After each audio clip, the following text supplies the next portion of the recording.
boys and girls. Welcome to our story time. I'm sure you're happy wherever you are, just like I am. Okay, today our topic says keys to greatness. What did I say? Keys to greatness. I've brought a bunch of keys with me here today. I'm sure you are seeing that there are many of them. If I may ask you, boys and girls, which of these keys do you think is the most important? The key that you think, Mama, you can't do without this one. Tell me, which one of these? Is it this one? Or is it the car key? Or is it this one? Let me tell you, boys and girls, all these keys are very, very important. If I want to drive my car, I can't do without this key. If I am to get into the house, I'll go for this one. If I'm to open the gate, then I'll definitely need this key. But if I am to open the pantry, I will need this key. And you know what? I also have this key for my wardrobe. So if I want to change my clothes, I can't use the car key, I can't use the gate key. No, I am not also going to use this other key. I'll definitely use the wardrobe key. But that's not all. I also have this one. You know, it looks so tiny, but if I am to open my, my briefcase where I put all my important documents, then I'll need this key. So all these keys, they are important in their own way. In Mark chapter 9, verse 35, at one time, the disciples went to Jesus and they wanted to know who among them was greater than the other. You know what Jesus said? He said, if any one of you wants to be the first, he must be the very last. Not only that, actually, he has to be the servant of all. Wow, is that nice?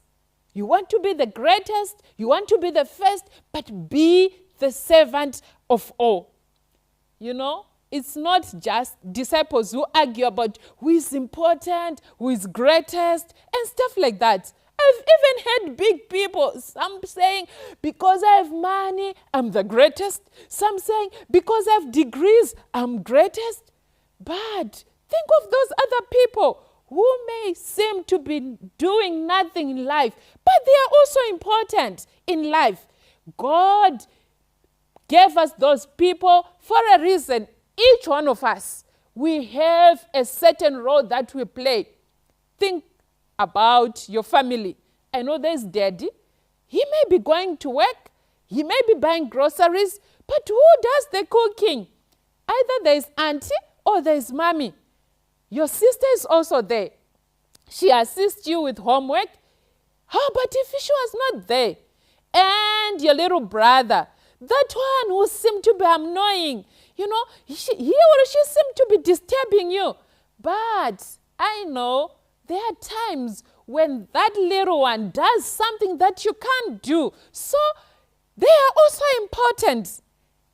Just like my key ring, you can't say the car key is important. Oh, my bedroom keys are important. Oh, the gate key is important. All of them. That's why I keep them on a key ring, because they all play an important role. So the next time you are tempted to think that you are the person, you are greatest, think about my key ring. All of them, they play an important role. So you may be excelling in one area, but you definitely need someone else in another area. So you ought to value each other. Remember what Jesus says, if any one of you wants to be the first, he must be the very last and a servant of all.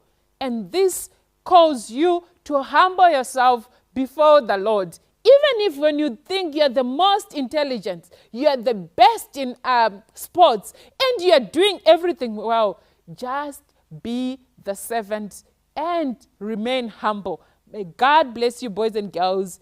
If you want to be humble like me, let us pray. Our Father, who art in heaven, thank you so much for telling us that if we want to be the first, we ought to be the last and the servant of all. May you help these children to continuously know that they need to humble themselves, even if they are excelling in their areas at school, at home, or at church. Continue to bless them and continue to remind them that we are all equal before you. In Jesus' name we pray. Amen.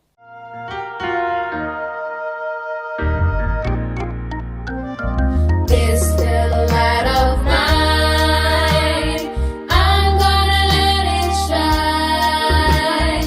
This little light of mine, I'm gonna let it shine. This little light of mine, I'm gonna let it shine. Let it shine, let it shine, let it shine. Don't let Satan blow it out. I'm gonna let it shine. Don't let Satan blow it out. I'm gonna let it shine. Don't let Satan blow it out. I'm gonna let it shine. Let it shine. Let it shine. Let it shine. Let it shine till Jesus comes. I'm gonna let it shine. Let it shine till Jesus comes. I'm gonna let it shine. Let it shine till Jesus comes. I'm gonna let it shine. Let it shine. Let it shine. Let it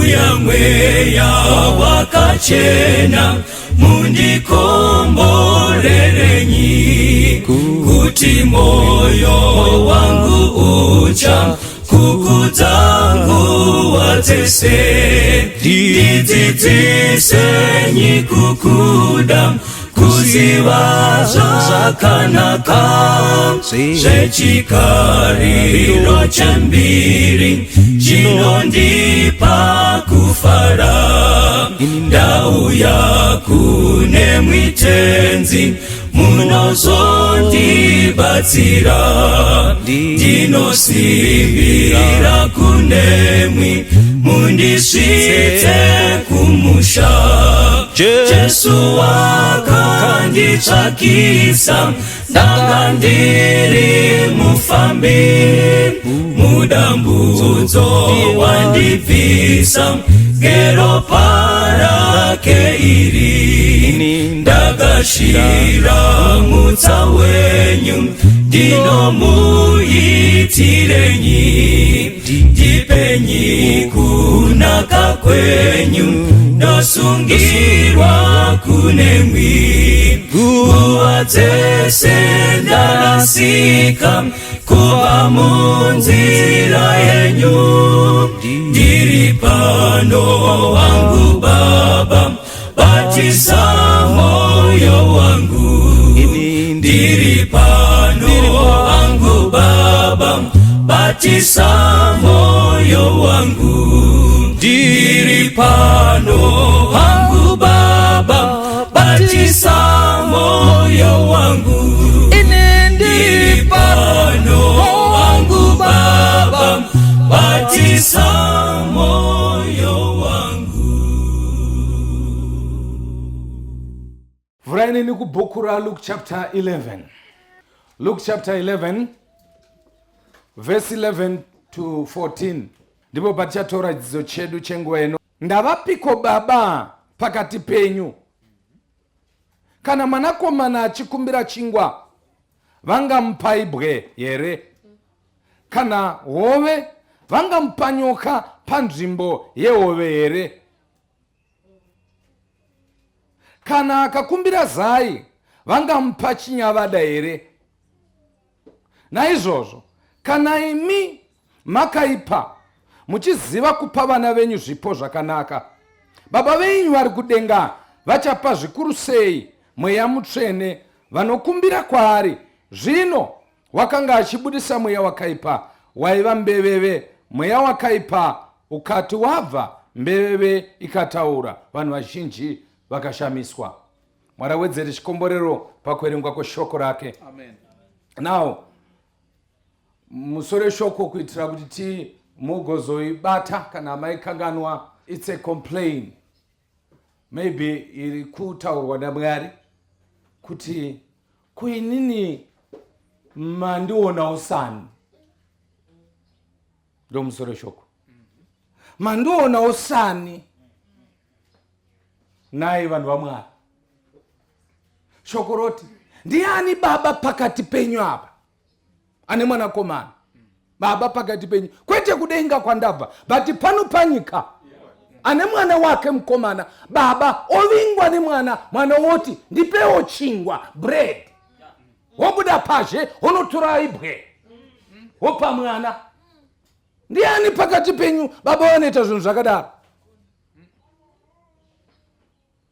Kabva kwanzi, ko pakati penyu apa anokumbigwa nemwana, ndanchida hove, fish, iye onomutorera nyoka, makure, omupa. Ndiani pakati penyu apa pano panyika? Mwana akumbira, ndanchidawo mazai, maeggs, iye otora chinyavada, scorpion, omupa. Mukatarisa list yezvinhu zvakumbirwa, teresa pakakorapa. Zvinhu zvakanaka, chingwa chakanaka, mazai akanaka, fish yakanaka. Ndo point yekutanga. Point yechipiri, zvinhu zvenyama. Chingwa ichi haisi Bible, ibread rekutozora majarina nejemu. Saka zvinhu zvepano, mazai ndeyepano, and then fish ndeyepano. Mukatarisa zvakumbirwa ndezvemukitchen. Come on, chechemwese. Ndezvemukitchen. Chingwa ndechemukitchen. Namazai ekuisa pachingwa. Then woseredzera nefish. Ndezvemukitchen. Ukatarisa zvinhu zvakumbirwa, zvinhu zvinogadzirwa namai, but zvakumbirwa kuna baba. Teresa, zvoriva pachena kuti pari kukumbirwa the provider of zvinhu zvemukitchen. Ndiani pakati penyu apa baba vakadaro, mwana akumbira zvinhu zvemukitchen, anonopiwa zvinhu zvepashe? Tarisa zvapiwa pauya mabwe, tarisa zvapiwa pauya nyoka, tarisa zvapiwa pauya chinyavada. Zviri kupiwa zvinhu zviri poisonous, zvinhu zvisingadlike, zvinhu zvisingaindi mukitchen, zvinogara pashi. Zvimwe zvacho zvipenyu, zvimwe zvacho zvakaoma, hazvidyike, zvimwe zvacho zvotouraya whether wadla kana zvakudla. Saka pari kuuya zvinhu zviviri. Kana baba vapano panyika, Teresa, kana baba vapano panyika vachiti vakakumbirwa zvinhu zvenyama zvakanaka vopa, ini mandiita sani? Mandiita aniwo pakati pana baba? How evil am I? Ndinokundwa naSamaita vanonotenga chingwa, mwana achida chingwa, ini mandiita ani? What a complaint. God is complaining. Mandiita muroyo yakaita sei? Okuti inini handizivi chingwa, ndopa munhu dombo. Mandiita munhu akaita sei? Imi pachenyu hamuiti izvozvo. And you don't think that God is not haasi kuziva zvarutaura. Auziva zvaanotaura. Mwana anochemera ice cream, kuchitonhora nomupa. Ini mandiita ani chaizvo? Handizivi weather inini. I don't know weather. Kwese kwakuna murishamisa uko. Ndangoti, what a complaint. And then the Bible says, naizvozvo kana imi makaipa, vamwe vanoiti kana imi makaipa. No, Go and read it correctly in the correct language. Kana mimi makaipa, kwete makaipa. In other words, murikupa vana makaipa. Murikuwapa makatosutswa neshavire kuipa. Hamuna kungoipa kuti makaipa. Asi pamuri kuzviita, hamusi kuzviita makanaka, muri kuzviita makaipa. Kuinini mandiita muipe akadii?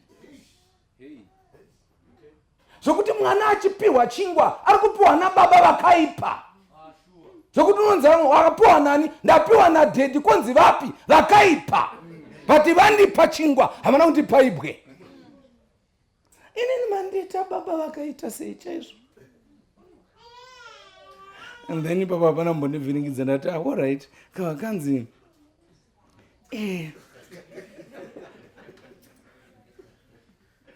baba venyu vari kudenga.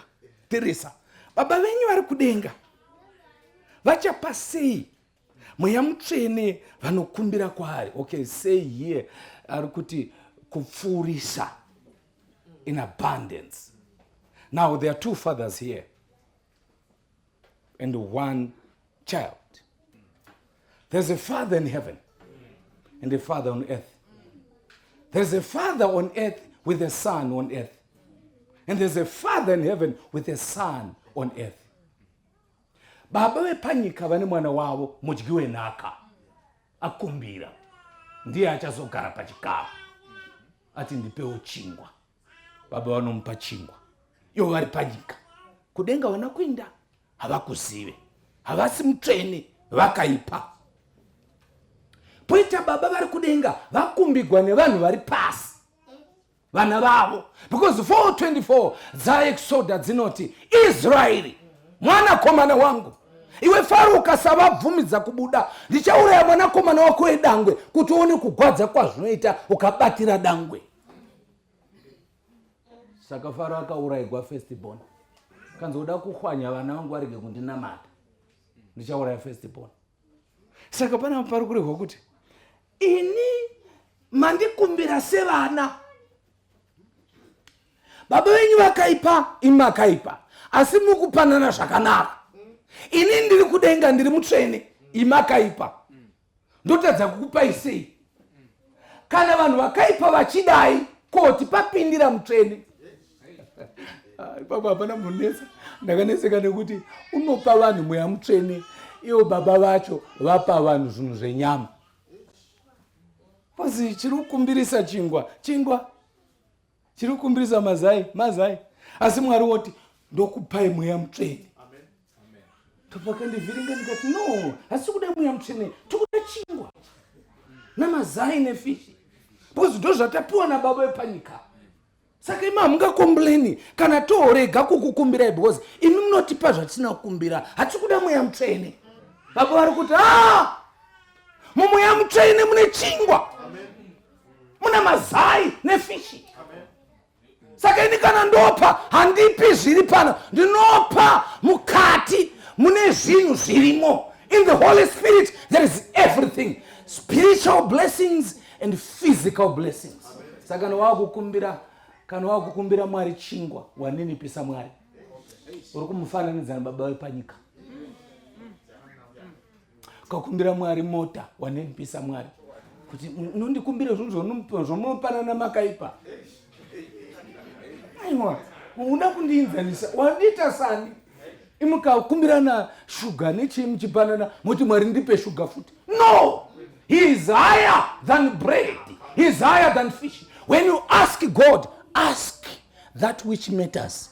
Amen. The Holy Spirit. When you ask the Holy Spirit, the Bible says, I'll give you in abundance. Amen. The word abundance means connected with all other things that you want.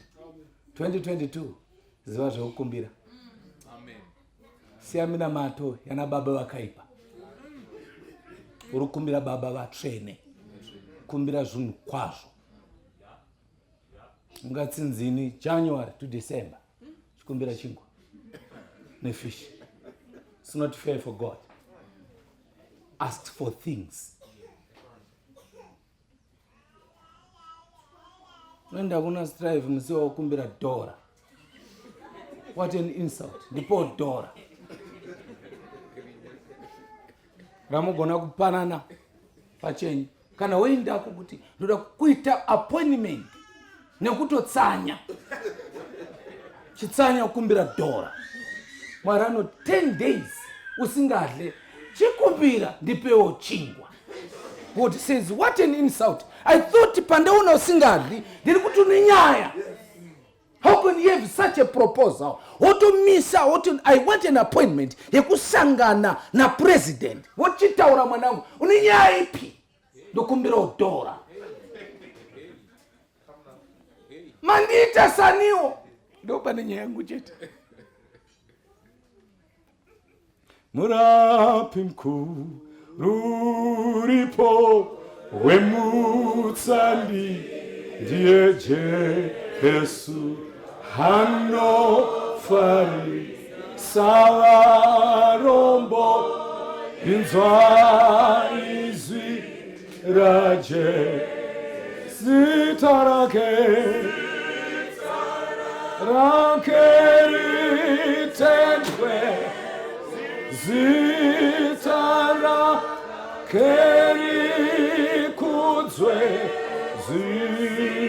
zitara rimbwe Jesu unde Jesu. Ndakunamata kuti Mwari atipewo mweya mutsvene. Nati pamweya mutsvene, mweya mutsvene mune basa, mweya mutsvene mune relationship, mune musikana. Mweya mutsvene kana ukamukumbira kuti auye anobva angoya nezvese. Nokangoketa ndoda mukomana goredha ndoda mukomana. Mwari anachiti pana naye ikoko ndokumbirwa zvinhu zvemunhu mukuru.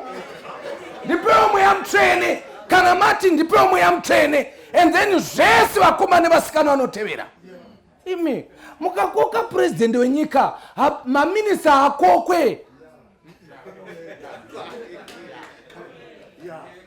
Kana uchida kuti president vauye nemaminista, kana uchida kuti minister of environment auye, koka president. Ungoti pane kachironga ke-environment nona weba. Zvine imi munokoka kuti uda kuzodzidziswa kudzima moto, mokoka president. What an insult. Dzimai moto ikoko. When it comes to real issues, my sister, you want to pray for something that you want to pray for. Pray for the Holy Spirit. Ndoda mweya mutsvene. Kana mauya twese tinotevera. Because mweya mutsvene ane akagokuchira. Nanoti ndauya kunzi muri kudai kunzi okay, Ministry of Environment indai pamutapo. Vemarriage indai pamutapo. Vanenge vachingoripo. Vauda zvechingwa indaiwo pakona. Because makoka vese mumweya mutsvene. Ziva chekukumbira niwo uri kukumbira. Kuderedza munhu kumukumbira chinhu palevel yeduku iye ari wepadenga. Takaverenga pane imwe nzvimbo Ellen White says God is challenged when we show faith. Amen. And ask for things that matter. Uri kudei ongokurashika kai. You want the Spirit of God. Imomo zvese zvirimo. Kana auya mweya mutsvene anenge akudistributa zvari kuda iwewe, and then oenda osara wakafara. This is why 8:18 of Deuteronomy says, you know, muzive kuti Jehovha ndiye anokupai simba rekupfuma. I like it very well much. In other words, Mwari haapi pfuma. Pfuma inopiwa nevabereki. Amakawa Bhaibheri ichi pfuma nenhaka zvobva kuvabereki. Mwari anopa simba. Unopiwa simba, pfuma yowe. Ukakumbira pfuma unoneta, because pauchati ndokumbira mota kana iwe uti ndokumbira peturo kana iwe uti ndokumbira, ukapiwa simba, musimba mune mota nepeturo. power. We don't ask for things. We ask for plans. Dzanadzo kuti zvinhu zvacho zvivepo. That's 2022. Sanyore pasi zvinhu. Taura na Jehovah mukuru. Uchinyora tundu toko. Pamugona kukumbirana. No. You have some list. Notarizwa kutaura nomunhu mukuru. Kana ukanzi kwakumbigwa kanzi kwakumbigwei. Parudo wa mweya mtena udzawa chikumbiro. Ona zvokuita. Denga. Chanamata say, I can pray for somebody who is saying, Pastor, this year, God willing, ndoda kuziva zvokukumbira. Mwari wandipe simba.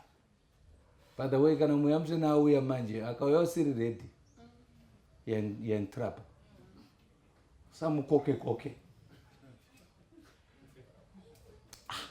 It's simple. Kono wati tiri kuda mutungamiri wenyika, be ready. Panda kunge pari ready. Usakoke because pachapakwa mota dzakawanda. Kana mweya mtena achiuya pauri pamba pako, are you ready for him? Hadi tsvina. Hadi tuntu nongerwa. Unofanira kuva in order. When the Spirit comes, you receive power to be my witnesses. If you are not ready, hi Simosha, uchaita ready. Just wait.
Azindi no kudai mwikuzaza moyo wangu uyanyi zazanyi Jesune mutawenyu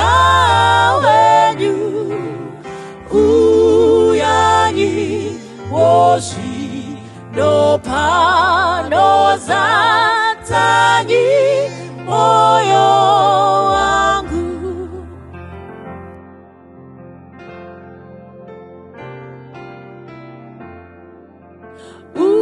uyanyi mundi chelurenya radza moyo wangu jinomu riku itawo kusadza moyo wangu uyanyi satani Jesune mutawenyu uyanyi woshi no pano zatanyi moyo wangu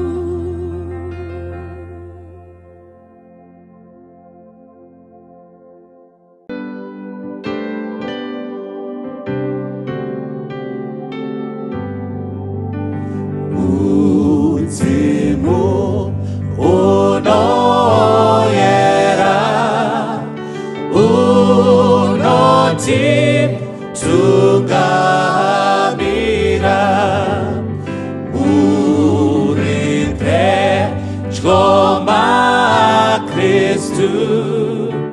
watewe riva Jesu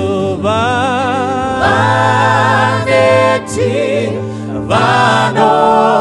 vanofara mzimu unodaiza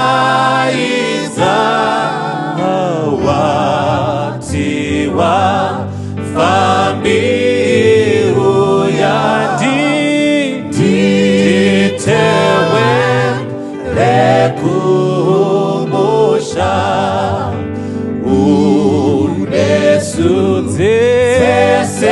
unesudzesenguwa unoda kubatsira musatisiye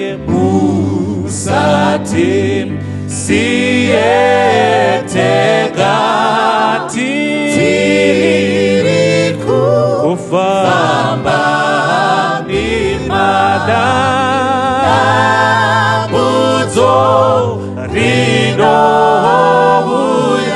moyo yedu Baba, moyo yedu enozoneta watiwa fambi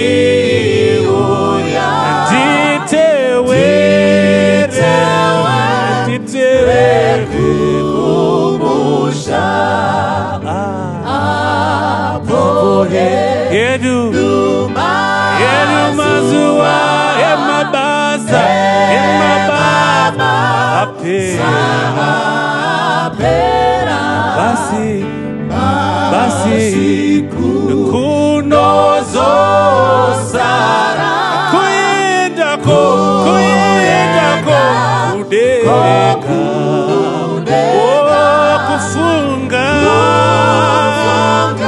kufunga mazita kuti zutanyo wati wafambi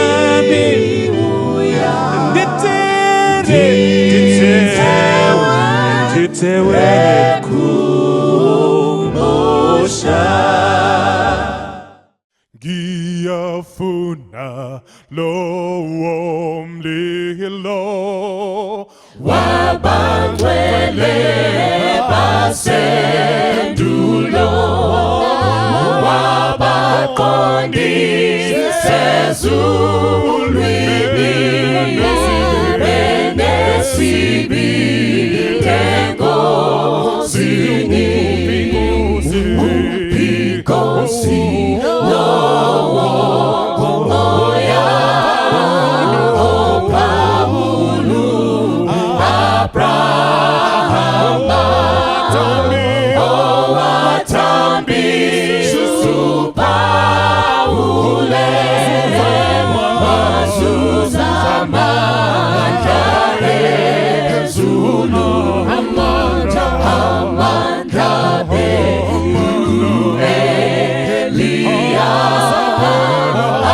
asaphela ini namhla akazimlisi umosisi ujobe wabekezela kosikumbuka endula pindutele umsawakho asizipelise kuwe telu moya